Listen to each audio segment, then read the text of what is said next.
बाग में फूल खिले, खुशी आप सभी को इतनी मिले, कभी ना हो दुखों का सामना।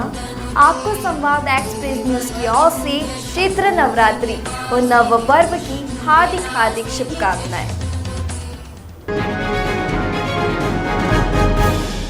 नमस्कार, मैं भारत पंचवाल स्वागत करता हूं आपका संवाद एक्सप्रेस न्यूज में। आइए रुक करते हैं बड़ी खबरों की ओर।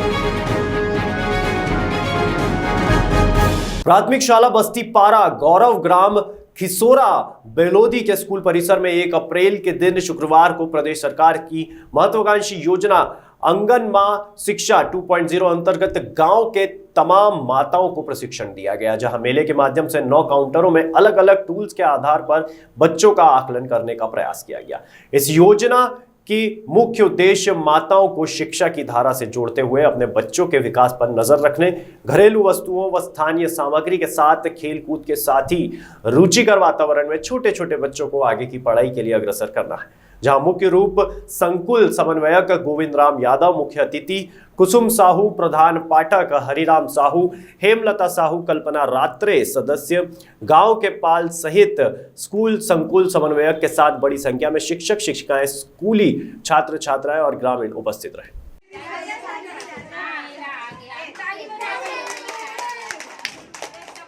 राजू साहू की रिपोर्ट। पंचायत एवं ग्रामीण विकास मंत्री महेंद्र सिसोदिया ने महिलाओं द्वारा चलाए जा रहे सिलाई केंद्र का फीता काट कर शुभारंभ किया। ऑपरेशन के लंबे समय बाद रोजगार की सौगात लेकर बमोरी विधानसभा पहुंचे मंत्री।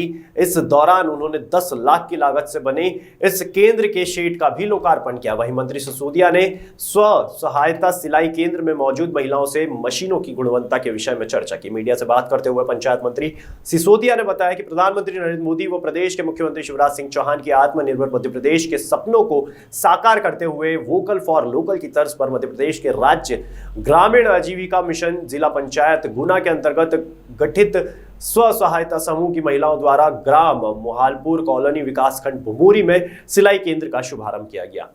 केंद्र पर 40 आधुनिक मशीनें व कटिंग मशीन से निरंतर गारमेंट तैयार किए जा रहे हैं, जिसकी बिक्री ऑनलाइन प्लेटफॉर्म के माध्यम से जारी है। इसी तरह के 3 और केंद्र बमोरी विधानसभा के फतेहगढ़, सिरसी व मनियाना में भी बनाए जा रहे हैं। इस योजना को मॉडल के रूप में प्रस्तुत कर इस योजना को पूरे प्रदेश में लागू किया जाएगा, जिससे अधिक से अधिक महिलाएं आत्मनिर्भर बन सके और उन्हें रोजगार मिल सके। कर रहे हैं उसमें फतेहगढ़ है, लहर कोता है, उमरी है और तीनों सेंटर्स का जो मेन सेंटर ट्रेनिंग सेंटर होगा वो हमारा कॉलोनी का रहेगा। तो यहाँ की महिलाएं उनको सिखा भी करेगी। तो इस तरीके से आगे चलकर 1 साल के अंदर हमें विश्वास है इस बात का कि आजीविका मिशन के माध्यम से ये पूरा का पूरा स्टिचिंग और मटेरियल का जो व्यवस्था है ये पूरी विधानसभा में महिलाओं को हम कराएंगे। Bureau report.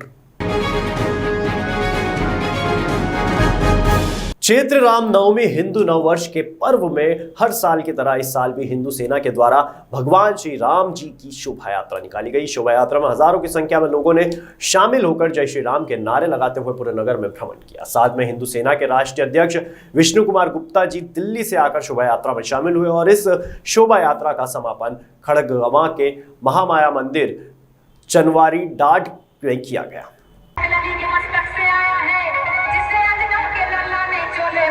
श्री राम, जैसे आपको बताते हैं कि चैत्र रामनवमी का ये पर्व चल रहा है, हिंदू का एक आस्था का बहुत बड़ा प्रतीक है और 9 दिन का हम लोग का ये त्यौहार रहता है। साथ ही हिंदू नववर्ष का रहता है, जिसमें हिंदू सेना हर वर्ष शोभा यात्रा निकालती है। इस वर्ष भी हम लोग हजारों की संख्या में आज शोभा यात्रा निकाले हुए हैं। साथ ही हमारे राष्ट्रीय अध्यक्ष श्री विष्णु गुप्ता जी इस शोभा यात्रा में शामिल हुई हैं।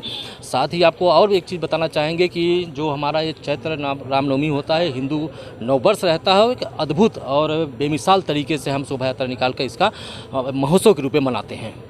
ये शोभा यात्रा निकाले हैं, कहाँ से कहाँ तक निकाले हैं और इसका समापन कहाँ पे होगा?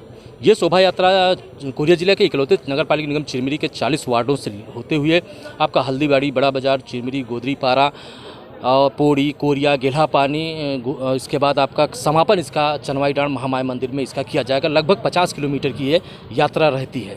इस शोभा यात्रा में लगभग कितने लोग जनसंख्या है और कहाँ से लोग इस शोभा यात्रा में शामिल होने आए हैं? इस शोभा यात्रा में ग्रामीण क्षेत्र से लेकर शहरी क्षेत्र तक के लोग हमारे यहाँ शामिल हुए हैं, जो कि ग्रामीण क्षेत्र के भी हमारे पदाधिकारी हिंदू सेना के हैं, महिलाएं भी हैं, और बहुत ही अच्छा एक माहौल बना हुआ है। और इसके लिए हम सभी हिंदू सेना एक दूसरे का सहयोग करते हुए कार्यक्रम का आयोजन किए हैं। यात्रा का मुख्य उद्देश्य तो ये है कि हम हिंदू धर्म से बिलोंग करते हैं, तो हम चाहते हैं कि सभी हिंदू धर्म के लोग जुड़े रहें और ज़्यादा से ज़्यादा संख्या में इसमें शामिल हों और हिंदू धर्म हमारा जागा रहे और सब जागरूक रहें। और महिलाओं की संख्या कम से कम हमारे पास में 5000 की संख्या महिलाओं की है आज।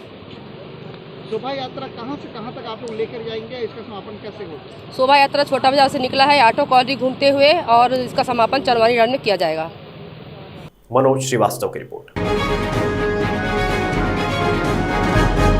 पिथौरा जिला महासमुंद के ग्राम पंचायत मनरेगा कर्मचारी अपनी 2 सूत्री मांगों को लेकर हड़ताल पर बैठ गए हैं, जिनमें चुनावी जन घोषणा को आत्मसात करते हुए समस्त मनरेगा कर्मचारियों का नियमितकरण किया जावे, दूसरी नियमितकरण के प्रक्रिया पूर्ण होते तक रोजगार सहायकों का ग्रेड पे निर्धारण कर समस्त मनरेगा कर्मियों का सिविल सेवा अधिनियम 1966 के साथ पंचायत कर्मी नियमावली लागू करने की मांग रखी गई। मांग पूरी नहीं होने पर अनिश्चितकालीन हड़ताल कर चेतावनी दी गई। जिला और ब्लॉक मुख्यालय में मनरेगा कर्मचारी एकजुट हो गए। इस क्रम में सरायपाली जनपद पंचायत के सामने भी मनरेगा कर्मचारियों ने धरना प्रदर्शन शुरू किया है, जिसमें ब्लॉक के 107 पंचायतों के सभी कर्मचारी और मनरेगा शाखा के कर्मचारी हड़ताल कर रहे हैं। इधर हड़ताल पर चले जाने के बाद मनरेगा के कारणों पर भी असर पड़ने की संभावना है। वहीं ग्रामीण इलाकों में मनरेगा के माध्यम से लोगों को मिलने वाले रोजगार पर भी इसका असर सीधे तौर पर देखा जा सकता है।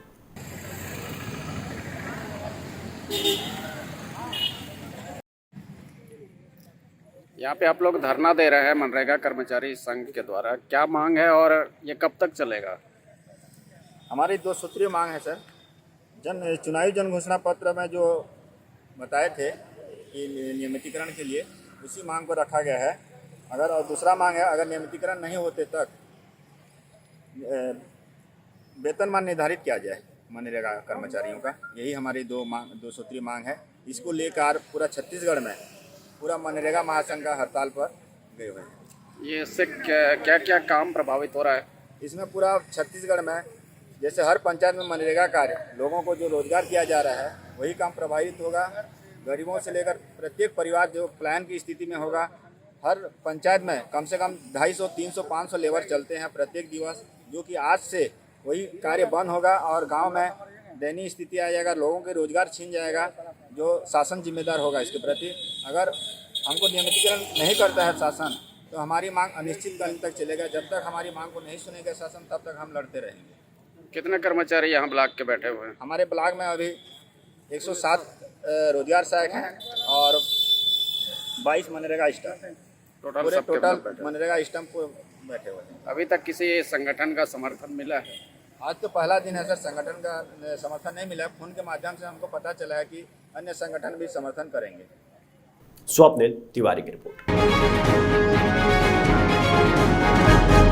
बेमेतरा जिले में जनपद पंचायत में अब आम जनताओं को परेशानियों का सामना करना पड़ सकता है, क्योंकि अधिकारी कर्मचारी अनिश्चितकालीन हड़ताल पर चले गए हैं। कामों में प्रभाव पड़ सकता है, जिसमें एक चुनावी जन घोषणा को आत्मसात करने हेतु समस्त मनरेगा कर्मचारियों का नियमितकरण किया जाए, वहीं दूसरी नियमितकरण की प्रक्रिया पूर्ण होने तक रोजगार सहायकों का ग्रेड पे निर्धारण कर समस्त मनरेगा कर्मियों का सिविल सेवा अधिनियम 1966 के साथ पंचायत कर्मी नियमावली लागू करने की मांग रखी गई।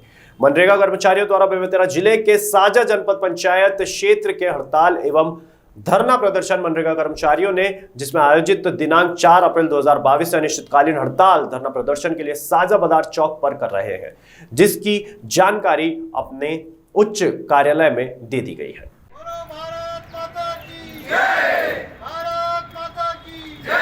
योजना के अंतर्गत जितने भी कर्मचारी हैं, चाहे पंचायत से लेकर के पूरा राज्य स्तर तक के सभी हमारे कर्मचारी आज स्ट्राइक पर है। और स्ट्राइक का हमारा मेन उद्देश्य है नियमितीकरण। हम लोग जब छत्तीसगढ़ शासन अभी हमारे विगत 3 वर्ष पहले जब शासन पे आई थी, तो उनका हमसे एक वादा था कि जैसे शासन में आएंगे तो आपको 10 दिवस के अंदर में रेगुलर करेंगे, नियमित करेंगे। वो आज 3 साल व्यतीत हो जाने के बाद भी नियमितीकरण के हम लोग के लिए प्रयास रहे। जहाँ तक वेतन के लिए भी हमको 4 से 5 महीने तक तरसना पड़ा है। उन्हीं सब मांगों को लेकर के हम लोग अनिश्चितकालीन हड़ताल पर हैं, जिसमें पूरे पंचायत से लेकर के राज्य स्तर के हमारे सभी अधिकारी और कर्मचारी शामिल हैं। एक ही मांग है, नियमितीकरण, और जब तक नियमितीकरण नहीं हो जाता तब तक रोजगार सहायकों का ग्रेड पे और पंचायत नियमावली 1966 लागू करनी है। भले ही प्रदेश सरकार की मंशा अनुरूप शहडोल जिले में ग्रीष्म ऋतु शुरू होती है, पेयजल संकट में निपटने के लिए एक विशेष टीम का गठन किया गया हो, लेकिन इसका कोई विशेष असर ग्रामीण क्षेत्रों में देखने को नहीं मिल रहा है। जैसे कि आप वीडियो के माध्यम से साफ देख सकते हैं कि ग्रामीण किस कदर साइकिल से पानी ढोने को मजबूर है। आखिर प्रशासन की यह कैसी लाचारी। टंकी निर्माण कनाडी खुर्द में पूरा होने के बाद भी ग्रामीणों के मकान तक नहीं पहुंच पा रहा है नल से जल। आखिर प्रधानमंत्री के ड्रीम प्रोजेक्ट को कौन सी अधिकारी भट्टा लगा रही है। दुर्दशा की बात तो यह है कि पानी शुरू होने के बाद भी पाइपलाइन डैमेज होने से पीने का पानी सड़कों पर बर्बाद हो रहा है। आखिर इसका जिम्मेदार कौन है?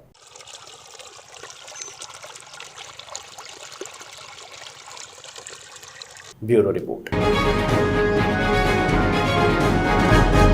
और फिलहाल के लिए बुलेटिन में इतना ही। तमाम जानकारी के लिए बने रहिए संवाद एक्सप्रेस न्यूज के साथ।